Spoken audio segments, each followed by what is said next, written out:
Então, boa noite mais uma vez para todo mundo. Estamos reunidos aqui mais uma vez, numa quinta-feira, para falar sobre Emmanuel. Então, a gente pega um capítulo da coleção Fonte Viva, que é a psicografia de Chico Xavier, pelo espírito de Emmanuel, e a gente fala sobre ele. Então, para quem não lembra, o Emmanuel pega uma frase de alguma passagem bíblica e faz um texto, né, sobre essa passagem bíblica, sobre o significado dessa passagem. E hoje a gente vai falar do capítulo 103 do livro Caminho, Verdade e Vida, e o título é Estima do Mundo. E aí a frase que o Emmanuel escolheu tá lá em Mateus, capítulo 10, versículo 25. Ele pega uma frase de Jesus, quando Jesus fala: "Se chamaram Beelzebu ao pai de família, quanto mais aos seus domésticos".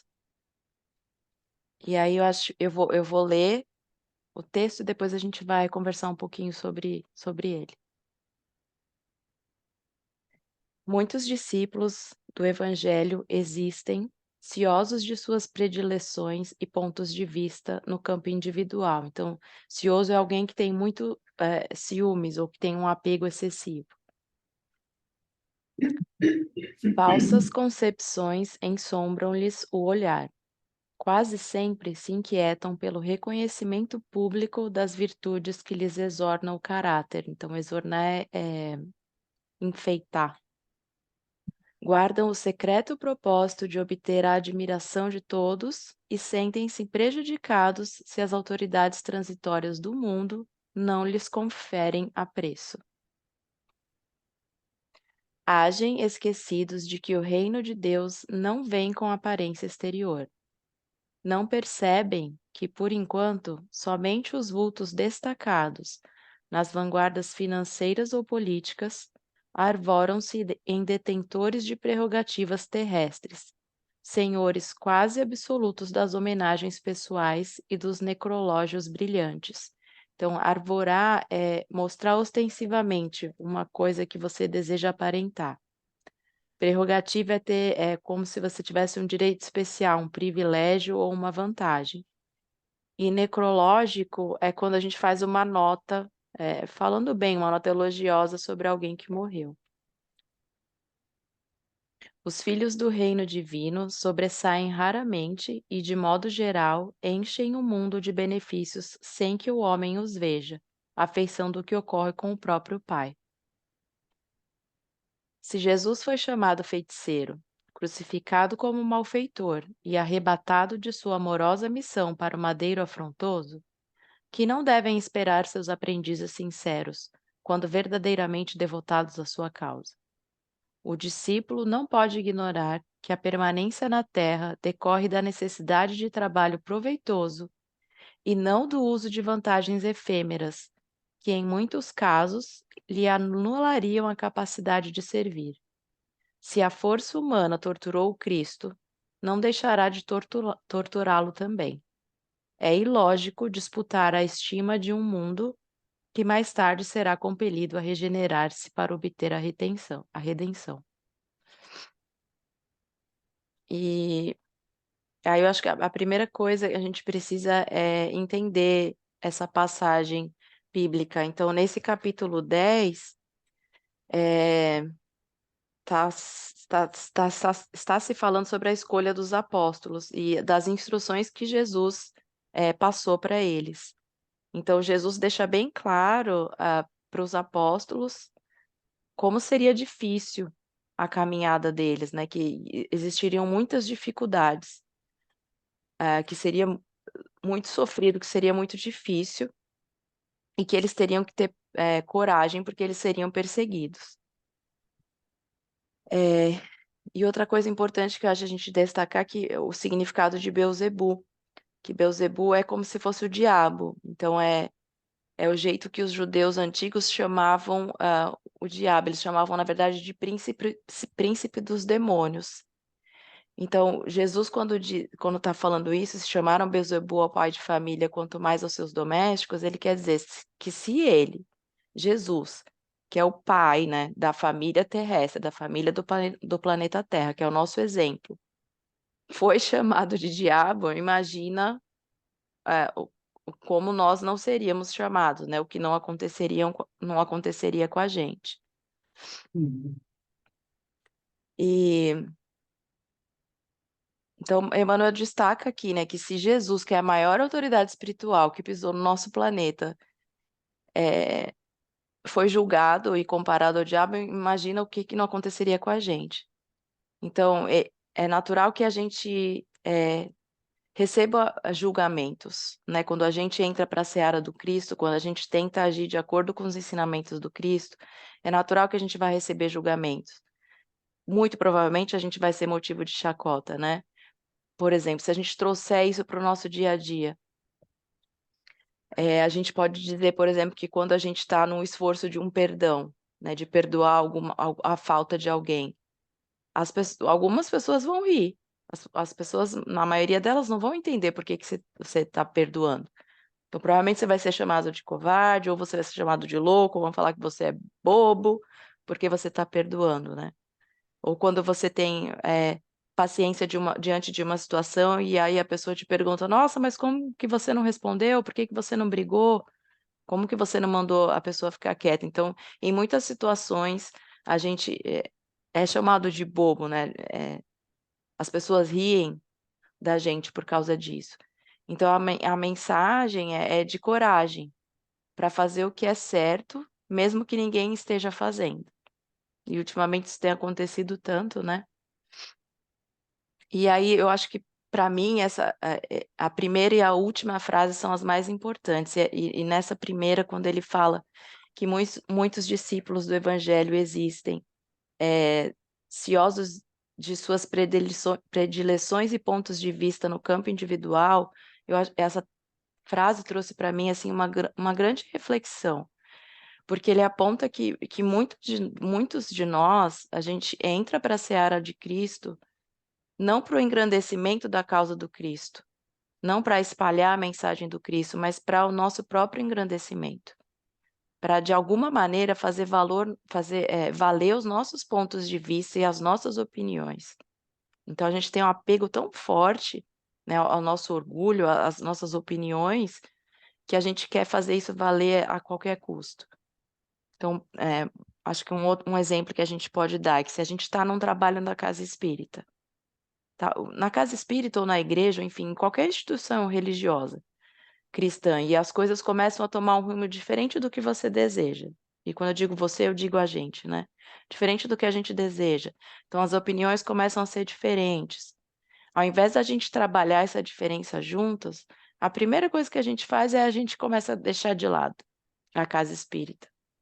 A gente começa a interagir menos com os nossos irmãos, a gente começa a deixar de lado as atividades, a gente falta às aulas porque a gente não concorda com alguma coisa, ou porque a gente não consegue o espaço que a gente queria para colocar as nossas opiniões particulares, né, a qualquer custo. E aí a gente começa, além disso, ainda é criticar o trabalho ao invés de ajudar de alguma maneira, né? Quando a gente doa toda a nossa energia, mas só se aquilo reflete em gênero, número e grau os nossos desejos, né? Mas se há opiniões diferentes, modos diferentes de fazer as coisas, a gente já se afasta e aquele trabalho já fica em segundo plano. E quando ele diz falsas concepções ensombram-lhes o olhar, então a gente sabe disso, né? A gente estuda um pouco, a gente tem consciência de que a gente está preso nesse olhar do mundo, né? Nesse olhar da matéria. Então, a gente está preso muitas vezes nesse reconhecimento, nesse olhar de reconhecimento e de aplauso do outro, e não do olhar espiritual. Então, se a gente parar para pensar, é melhor passar no mundo de maneira oculta, no serviço silencioso, sem aplauso e sem o reconhecimento, mas deixar os ensinamentos do Cristo, né? Então, ter uma vida reta, ter uma vida correta, é melhor do que ser aplaudido pela sociedade e deixar de lado as convicções espirituais, deixar de lado o que é realmente bom para a evolução do nosso espírito. Então, a gente está sempre preso ao olhar do mundo, né? À opinião alheia. E ele continua. quase sempre se inquietam pelo reconhecimento público das virtudes que lhes exornam o caráter. Guardam o secreto propósito de obter a admiração de todos e sentem-se prejudicados se as autoridades transitórias do mundo não lhes conferem apreço. Eu achei interessante ele usar essa palavra exornam, né, que é enfeitam, porque eu acho que ele quer dizer muito das máscaras que a gente usa, né? Então a gente procura mostrar de qualquer maneira a nossa bondade, a nossa caridade, para a gente ser reconhecido. Então a gente com- quant- como a gente não vê isso hoje em dia no YouTube, por exemplo, pessoas que doam dinheiro ou que ajudam algum sem-teto, enfim, seja lá o que for, e essa pessoa é exposta, né? Você filma, olha que legal, eu dei R$ 500 para esse cara, eu ajudei, eu dei comida. Então, a gente expõe a nossa bondade. E eu acho que aí vale lembrar quando isso acontece, quando a gente tiver esse sentimento, né, de necessidade de expor, é, de se fazer mostrar para os outros, de ser reconhecido, da gente lembrar dessa passagem do Evangelho que, quando fala, né, não saiba a mão direita o que faz a mão esquerda, e o Kardec fala sobre isso no Evangelho segundo o Espiritismo, né, que a bondade ela tem que ser feita de coração, ela não tem que ser feita para ser mostrada. Então, eu não tenho que saber o que o outro fez, enfim, eu tenho que fazer porque aquilo é o certo para ser feito.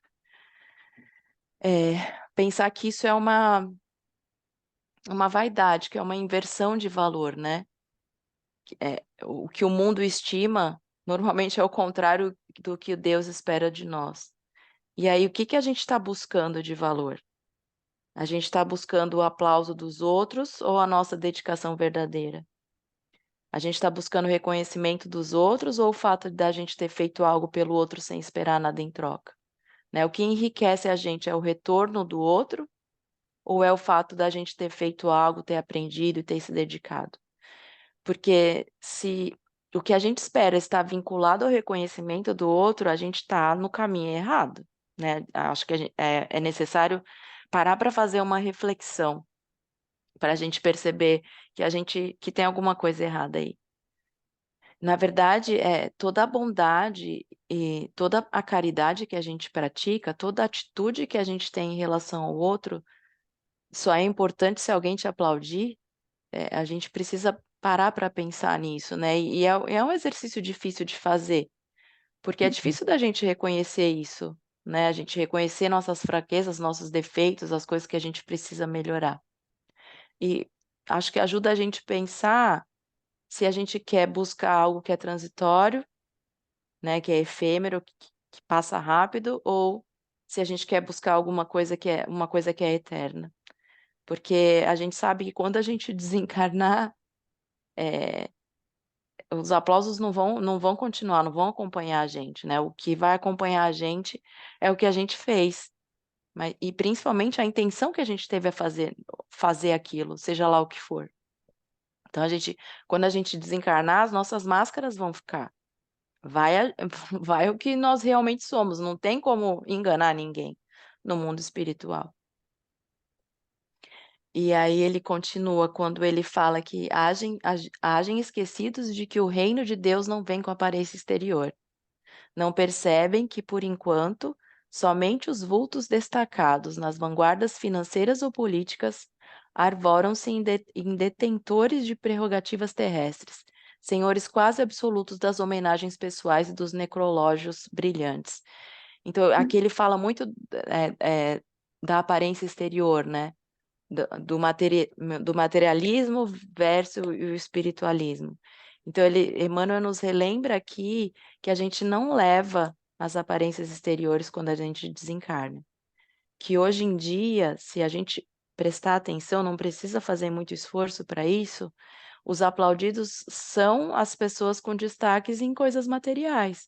Então, ou são pessoas famosas, ou são pessoas que têm um grande poder aquisitivo, ou são influenciadores de moda, enfim. Mas que muitas vezes essas pessoas que são famosas, que são aplaudidas por nós, passam pela vida de maneira imoral, passam pela vida sem fazer o bem para ninguém, nem para eles mesmos, né? Com muitos conflitos. Então, a gente parar para pensar, raciocinar mesmo, né? Profundamente sobre essa necessidade de aparência exterior, né? Do nosso materialismo.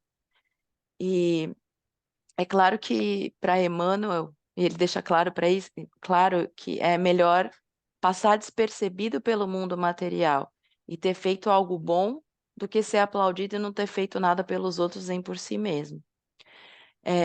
Tem um dos textos de Emmanuel, eu não consigo lembrar o nome do livro, mas depois eu posso ver, que ele cita o exemplo de José, né, que José passou quase que despercebido pelo mundo.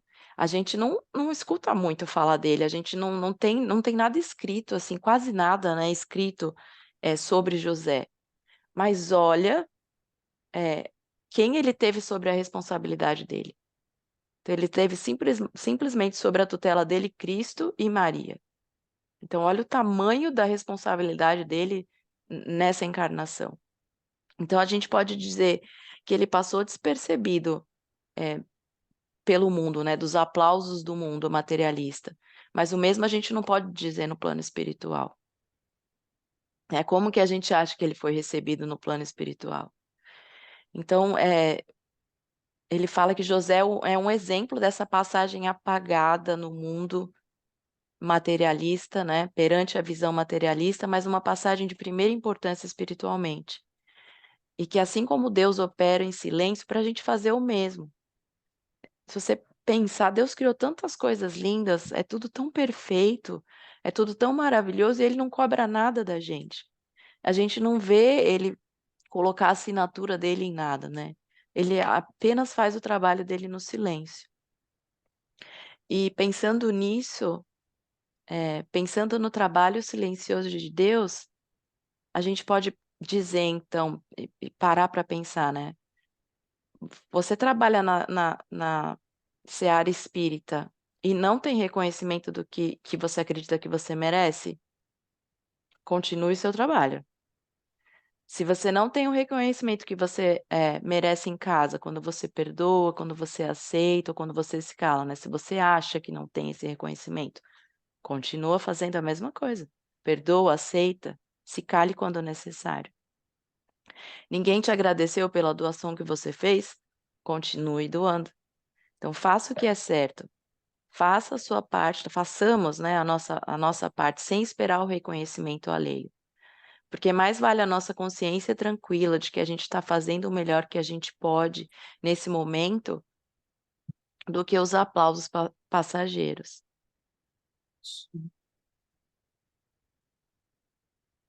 E aí, quando ele fala que se Jesus foi chamado de feiticeiro, foi crucificado como malfeitor, né? Foi colocado na cruz. Imagina nós, se ele é o ser mais evoluído que pisou no planeta, ele passou por isso, imagina nós que somos seres em evolução, que estamos na escala espiritual, a gente está, né, bem inferior.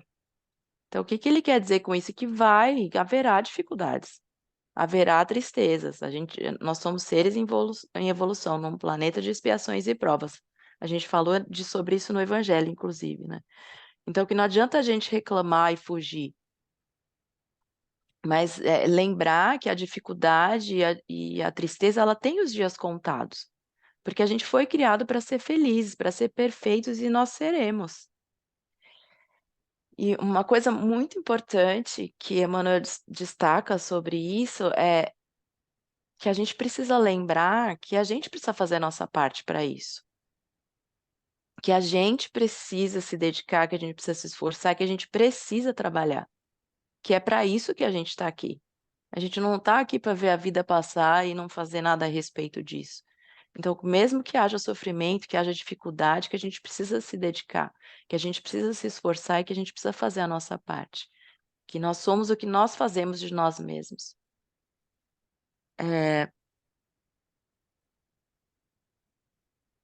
Eu acho que um último ponto aqui muito importante que a gente precisa destacar é que quando a gente fala do trabalhador na seara espírita, na seara do Cristo, a gente não está falando somente da casa espírita, ou da igreja, ou de qualquer outro espaço religioso. Mas lembrar que ser um trabalhador de Cristo, ele tem um significado geral, é amplo. Você também é um trabalhador da seara de Cristo em casa. Quando você perdoa alguém que te magoou, alguém que você ama e que te magoou. Você também é um trabalhador da seara do Cristo no seu trabalho, quando você trata com respeito seu colega. Né? Isso, eu digo você, mas me incluo nessa. Então, o trabalhador da seara do Cristo, ele deve ser trabalhador do Cristo em todas as circunstâncias da nossa vida, das nossas vidas. Não só quando a gente está dentro da casa espírita. Então, a gente pode levar isso para fora, para tudo. A gente precisa ser trabalhador do Cristo em todas as circunstâncias. E aí, para finalizar, eu me fiz 3 perguntas para poder fazer uma reflexão sobre tudo isso que eu li, né, que a gente acabou de ler junto. E pensar não só na casa espírita, né, não só na igreja, na instituição religiosa, mas pensar em que tipo de trabalhador que a gente tem sido ultimamente, né? O que a gente está buscando? A gente está buscando a estima do mundo terrestre, né, das coisas efêmeras, das coisas que são passageiras, ou a gente está buscando a tranquilidade do dever cumprido? A gente tem sido o verdadeiro trabalhador do Cristo em casa também e com nós mesmos? Eu acho que é importante a gente fazer essa reflexão para trazer isso mais para o dia a dia, né? Para a nossa realidade, para a gente não ser só legal, indulgente e caridoso e bondoso e paciente quando a gente está na nossa instituição religiosa, mas que isso tem que começar dentro de casa, tem que começar com a gente. E só uma última coisa que eu queria falar é quando ele fala que eu achei isso tão assim, é tão óbvio, mas tão inteligente, quando ele fala que é ilógico a gente disputar a estima de um mundo que mais para frente vai ter que se regenerar, vai ser obrigado a se regenerar para obter a redenção. Então, às vezes, a gente escolhe os caminhos mais difíceis, tendo a opção de percorrer caminhos mais tranquilos, a gente, por vaidade, por orgulho, por egoísmo, a gente escolhe os caminhos mais difíceis. Mas não tem problema, porque a gente vai chegar lá mesmo assim, né? E era isso que eu tinha para falar para vocês hoje. Espero que tenha ficado claro que foi uma palestra bem difícil para mim. Mexeu muito comigo, assim, exigiu muita reflexão da minha parte.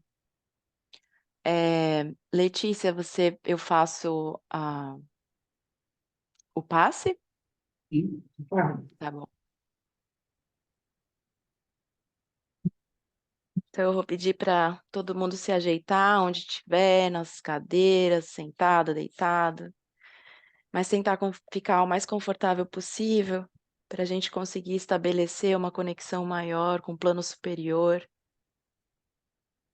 Pedir aos nossos amigos espirituais, aos mentores dessa casa, a todos que estão aí trabalhando,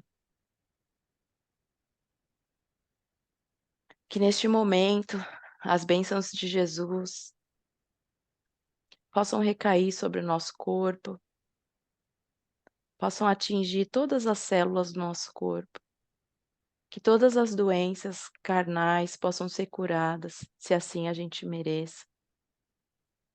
Mas principalmente que Jesus possa derramar sobre as nossas chagas morais o remedinho que a gente precisa para ter força, para continuar nessa caminhada.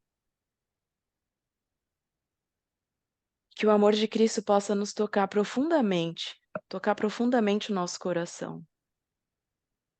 Para que quando a gente passe por alguma dificuldade, por alguma tristeza, a gente se lembre de Jesus.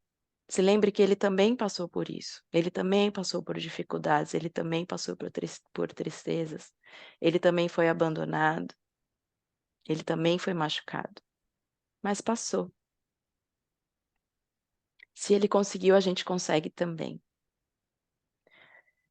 Que ele possa estar sempre presente, nos lembrando que ele está do nosso lado, nos acolhendo, nos protegendo, segurando nossas mãos, nos momentos mais difíceis.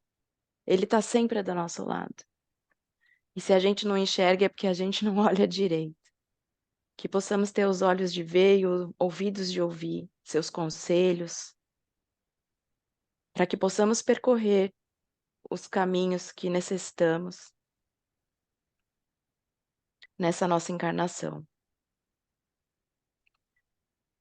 Que Jesus possa nos abençoar hoje e sempre, que assim seja.